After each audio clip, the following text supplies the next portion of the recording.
Wow! Apa benda ni Okey, semua dah ada kat sini. Mari kita mulakan pekerjaan.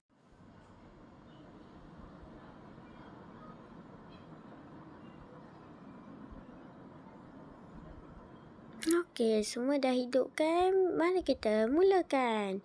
Alamak, dah lama nak makan kentang goreng. Mari kita gorengkan ragata. No. Tak boleh begitu. Nanti dia akan bagi tahu mak dia. Wah, kalau... Okey, bagi tahu bos. Hello? Bos, tahu tak si anak pungut ni kan dia tak ada akhlak. Dia pergi goreng orang. Lepas tu buat apa entah. Okey, kalau macam tu kita potong gaji je si anak pungut tu ya. Lepas tu kita akan potong 10 sen je. Alamak. Baguslah tu. Kena potong 10 sen. Kejap. Kalau macam tu, kau kena bersihkan toilet, bersihkan jamban dan bersihkan apa-apalah. Okey, selamat bekerja. Dah kenapa budak ni? Ouch! Sakitnya. Kenapa tak ada customer ni? Cik, nama cik. Okey, kenapa nak apa, cik? Oh, si anak bisu ni. Bukan bisu, tapi dia dari China. Dia cakap pasal China, ya?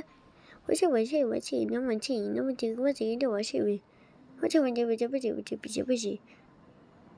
Abaikan je lah. Okey, nak burger itu apa entah.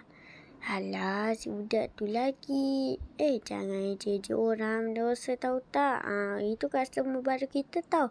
Jangan macam tu, tak dapat dosa.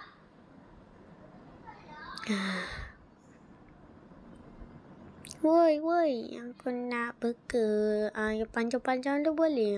Lepas tu tambahkan sos tomato sekali tau. Burger ayam jangan bagi daging. Nanti aku makan daging kau. Okey. Macam tu nak burger untuk okey. Aduh, mataku. Kat mana ni? Alah bunian ke? Kepala budak lutut kaki. Oh.